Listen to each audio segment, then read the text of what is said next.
안녕하세요. 빈틈없이 맞춰보는 즐거운 보장, 꼼꼼한 보험 박정미입니다.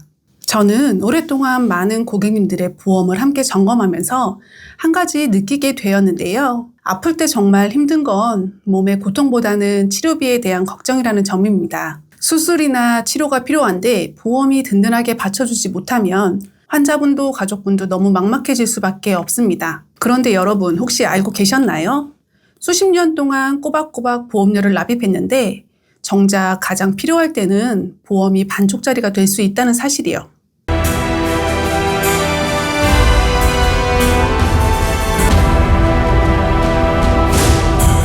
새 정부 출범 이후 실손보험 개편 소식이 연일 뉴스에 나오고 있습니다. 올해 4월 새 정부 출범 이전 실손보험 개혁안이 발표됐고 2025년 말 신규 실손보험, 즉 5세대 실손보험 출시를 앞두고 있는 상황에서 새 정부에서 추진하는 실손 선택형 특약 상품까지 출시된다고 해서 소비자들의 혼란이 더욱 커지고 있습니다. 구체적인 제도와 상품 내용은 추가 발표가 나오는 대로 다시 꼼꼼하게 정리해드리겠습니다. 1세대, 2세대 실손 가입자분들은 오늘 이 영상 끝까지 보셔야 합니다.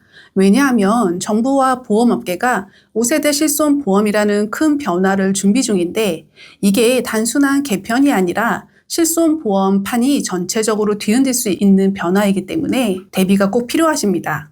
특히 재가입 주기가 있는 실손보험의 경우 2026년 7월부터 순차적으로 5세대로 재가입해야 할 수도 있기 때문입니다. 예를 들어 목 디스크로 도수 치료를 받는 경우를 생각해 보겠습니다. 지금 2세대 실손보험이라면 100만 원의 치료비 중 본인 부담금을 제외하고 80에서 90만 원 정도는 환급받을 수 있습니다. 그런데 변화되는 5세대 실손보험으로 전환된다면 도수치료, 체외 충격파 같은 항목은 보장 제외가 될 수 있습니다. 많은 분들이 보험사가 알아서 비슷한 수준으로 바꿔주겠지라고 생각하시는데 그럴 경우 제대로 대비하지 못한 채 불리한 조건으로 전환될 수 있습니다. 오늘 영상에서는 5세대 실손보험의 핵심 변화를 꼼꼼하게 짚어드리고 영상 마지막에는 세대별 맞춤 솔루션도 함께 안내드리겠습니다. 대한민국 국민 약 4천만 명이 가입된 실손보험. 여러분들은 내 실손보험이 몇 세대이고 어떤 보장 구조인지 정확히 알고 계실까요? 세대별로 보장 범위와 자기 부담률이 달라 내 실손보험이 어느 세대 실손보험인지 간단히 정리해드리겠습니다. 1세대 실손보험은 2009년 10월 이전 가입자입니다. 통원 자기부담금 5,000원, 입원 의료비 거의 전액 보장이 가능하고 80세, 90세, 100세로 평생 유지 가능한 국민 효자보험이라고 불렀습니다. 2세대 실손보험은 2009년 10월부터 2017년 3월 가입자입니다. 2013년 4월 이전 가입자는 1세대 실손보험과 마찬가지로 만기까지 유지 가능하십니다. 2013년 4월 이후 가입자는 15년 뒤 자동 전환 규정이 있습니다. 3세대 실손보험은 2017년 4월부터 2021년 6월에 착한 실손보험 가입자입니다. 자기 부담금은 20에서 30% 늘어나고 일부 보장 내용이 줄어들면서 보험료는 저렴해졌습니다. 4세대 실손보험은 2021년 7월 이후 가입자입니다. 매년 비급여를 많이 받으면 할증, 비급여를 적게 받으면 할인해주는 상품으로 병원을 자주 가면 불리하고 안 가시면 유리합니다. 비급여 진료비에 상한액이 사라져 비급여 이용이 많으면 부담이 커질 수 있습니다. 재가입은 5년 주기입니다. 세대별 특징을 보시면 2013년 4월 이후 가입자부터는 가입 주기가 있어 변화되는 실손으로 전환하셔야 하는데 코앞으로 다가온 5세대 실손보험에 대해 알아야 의료비 지출 계획이나 보완책을 강구할 수 있습니다.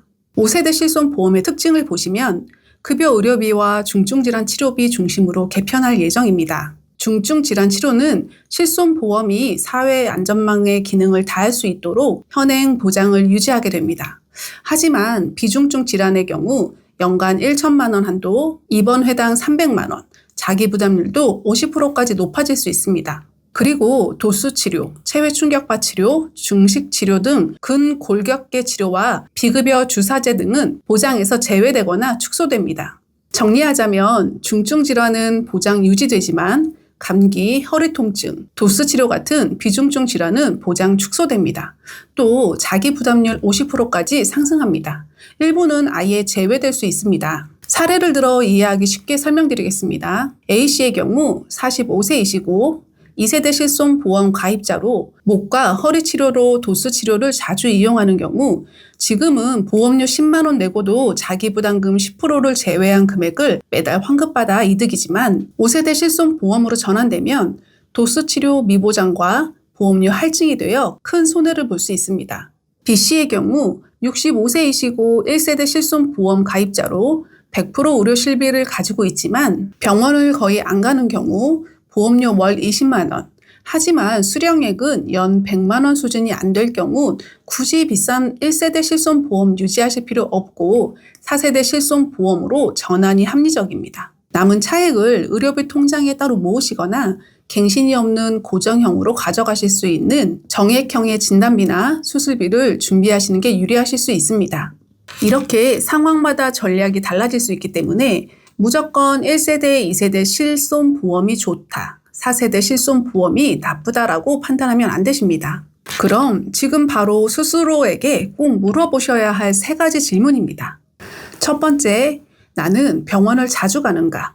그렇다면 기존 1세대, 2세대 의료비 본인 부담금이 적은 실손보험을 유지하는 것이 유리합니다. 두 번째, 나는 자동 전환 대상인가?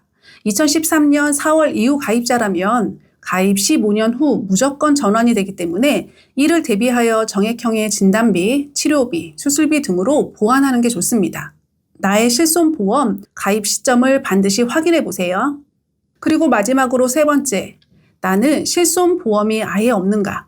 그렇다면 5세대 실손보험이 나오기 전에 지금 4세대 가입이 마지막 기회가 될 수 있습니다. 많은 고객님들이 실손보험이 유지되는 기간 동안 보험사의 손해율 그리고 위험률로 인해 갱신되는 보험이라는 걸 모르시는 경우가 많습니다. 실손보험은 보장 기간 동안 갱신 주기에 따라 보험료는 변동한다는 사실도 꼭 아셔야 합니다.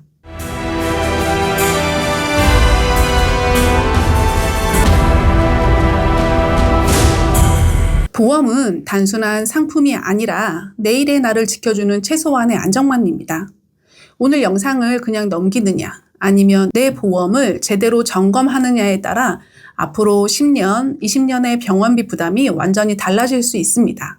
조금이라도 도움이 되셨다면 구독, 좋아요, 알림 설정 부탁드리고 주변 분들과 공유해서 함께 대비하셨으면 좋겠습니다. 저는 30개 이상의 보험사 약관을 직접 비교 분석하며 빈틈없는 보장을 안내드리고 꼼꼼하게 준비해서 힘든 순간에도 든든한 보험이 옆에 있을 수 있도록 도와드리겠습니다. 영상 끝까지 시청해주셔서 감사합니다.